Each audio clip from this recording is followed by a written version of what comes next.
Allô, bonjour ou bonsoir.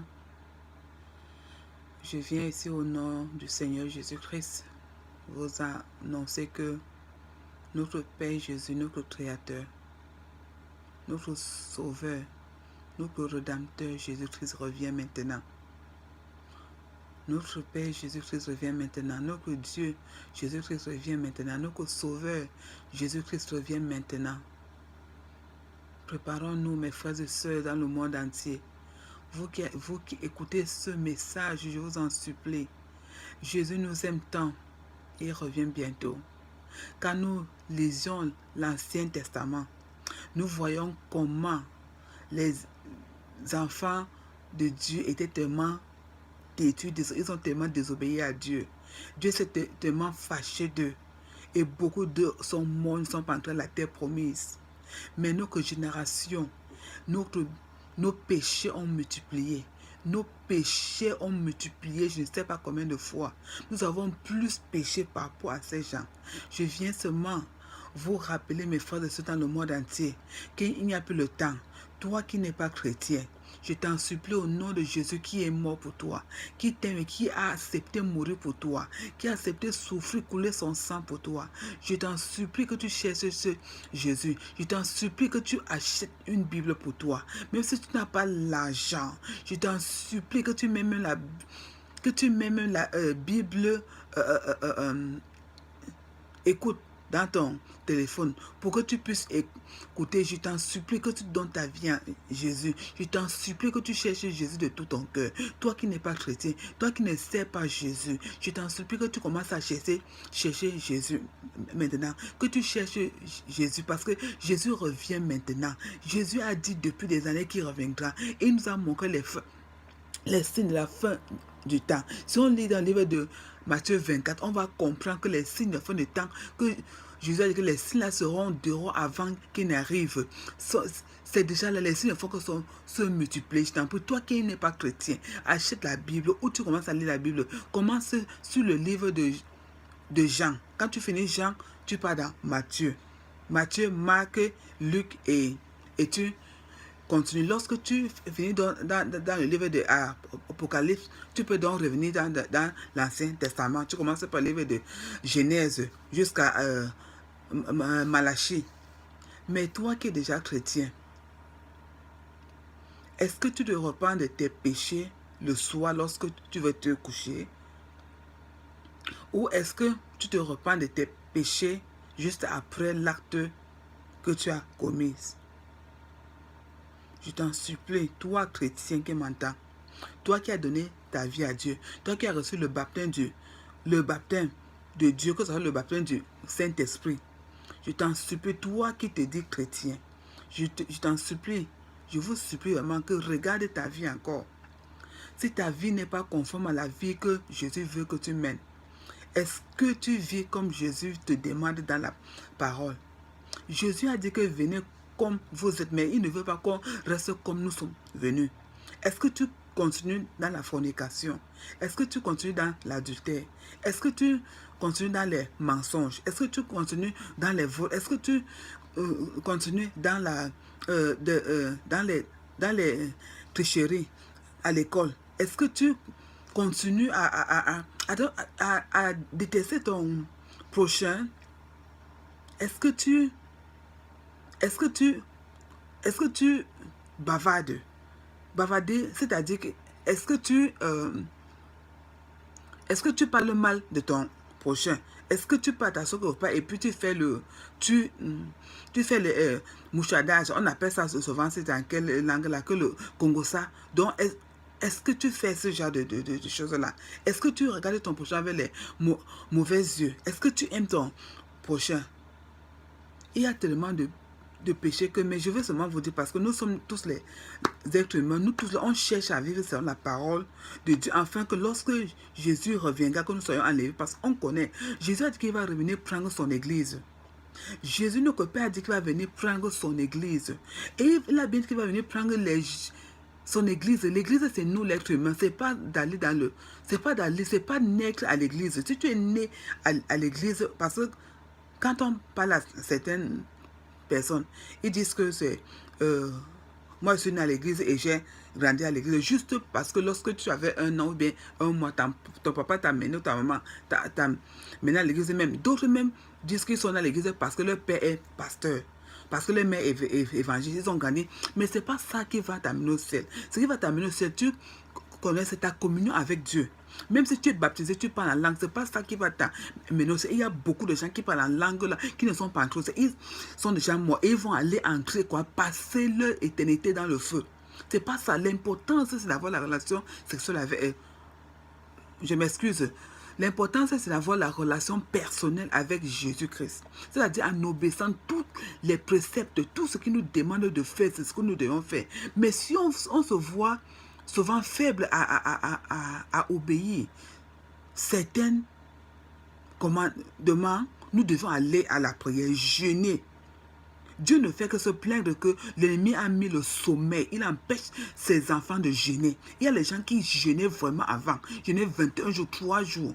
Mais ils ne jeûnent plus parce que Satan est venu les tromper que la fête de jeûne, ah, regarde, il faut manger, ça ne marche pas. Regarde, depuis que tu pries, ta situation ne change pas. Ça, c'est un père. Vous connaissez bien Satan, c'est le père du mensonge. La bonne façon de faire les choses, c'est d'écouter Dieu. C'est de revenir sur tes pas. Tu connais bien comment tu étais avec Dieu avant.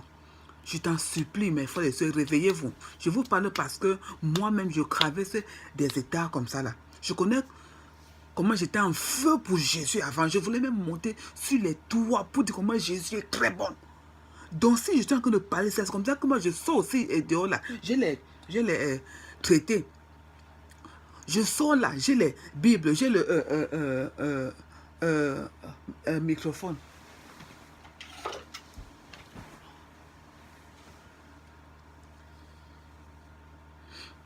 Vous voyez ça? Donc, l'évangélisation, c'est pour tous les chrétiens. Toute personne qui a donné sa vie à Dieu doit sortir, aller propager, donc parler aux frères et sœurs qui ne sont pas encore Jésus. Même ceux qui sont encore Jésus, il faut toujours que parler parce que on doit se nourrir, les chrétiens, on doit se nourrir ensemble, on doit partager la parole, on doit se partager la communion fraternelle. C'est ça la parole de Dieu. Moi-même que je vous parle, si demain aussi vous voulez que je vous écoute, je veux aussi vous écouter parce qu'on a bien dit la foi vient par ce qu'on entend. Et Jésus nous a dit dans le Nouveau Testament qu'il donne plus de compréhension aux gens qui suivent sa parole. Donc, j'apporte cette petite prédication pour que mes frères et sœurs, qu'on s'examine encore davantage. Qu'on voit, est-ce qu'on vit dans la conformité dans la parole de Dieu. Jésus nous a dit dans le livre de Jean que, dans le livre de Pierre, que si on, non, de Pierre ou bien de Jacques, que si nous croyons que on marche dans la lumière, mais après, quand on parle, on marche dans les ténèbres, on est en train de mentir. On est en train de mentir et il n'y a pas une vérité en nous. Je prends j'amène ceci, pourquoi? Parce qu'il y a beaucoup de mes frères et sœurs, moi, mais je vous parle parce que je le faisais avant, jusqu'à ce que je lise l'Écriture, jusqu'à ce que Jésus me confirme que ce n'est pas de sa volonté. Tous les films que les chrétiens essaient, tu te dis chrétien. Tu t'assois, tu prends la télécommande, ou tu pars au cinéma, tu peux voir les films du monde, les films que les gens s'asseyent, les gens s'embrassent. Tu vois un homme qui est marié, il a une maîtresse dehors, on les montre comme ils sont nus ou bien moitié nus. Toutes ces imaginations qui viennent lorsque vous voyez les hommes nus, même s'ils sont seulement couchés au lit là, vous connaissez, il y a des pensées qui viennent. Ces pensées-là ne doivent pas être dans la tête d'un chrétien. Les yeux d'un chrétien ne doivent pas voir les choses là. Parce que si Jésus a dit que quand l'homme quitte son père et sa mère, s'attache à sa femme, les deux font une seule chair. Donc nous, chrétiens, on ne peut pas s'asseoir et dire qu'on va voir les films du monde. Vous comprenez bien, films du monde, il n'y a pas des films chrétiens. Même les films chrétiens, il faut même prier pour que vous soyez dirigés par le Saint-Esprit, pour que Jésus vous accorde le feu vers que oui, voyez, ça c'est vraiment ma parole. Ça c'est vraiment ma parole qui n'a pas été trichée. Il y a les films chrétiens là, que vous voyez vraiment là, Mais vous voyez encore, il y a toujours encore l'immoralité dedans. Donc priez vraiment, soyez dirigés par le Saint-Esprit avant de voir ce genre de film. Mais les films du monde, c'est la croix rouge pour un chrétien. Vous comprenez bien, alors que Jésus a bien dit que n'aimez pas le monde ni les choses de ce monde. Si une personne aime le monde, l'amour du Père n'est pas en lui. Donc, qu'est-ce que nous devons nous séparer de tout ce qui est du monde? Les musiques du monde, les Beyoncé, les ceci, les... Mon frère, ma soeur, tous ces gens-là qui chantent les musiques qui ne sont pas chrétiennes, là, c'est de couper. Parce que Jésus a dit que si tu connais que ton œil droit te fait commettre le péché, autant mieux que tu enlèves cet œil-là. C'est mieux pour toi d'aller au ciel avec un seul œil que d'aller en enfer avec 2 yeux. Donc, mon frère, ma chérie, je dois vous assurer que tout ce qui est du monde là, tous les films du monde là, enlevez, je parle parce que moi-même je le faisais. Je m'asseyais, je parlais là, comment je vois, je dis que c'est normal. Je n'arrive même pas à savoir. Ça, c'est normal. Alors que la vie chrétienne, c'est une vie qui doit être très ordonnée, doit être très claire. Parce que si Jésus nous a bien dit que la porte est étroite et celui qui amène quoi chez lui. Et la route qui est grande, c'est ce qui amène quoi à la destruction en enfer. Et Jésus nous compare dit que et beaucoup de personnes choisissent ce chemin-là.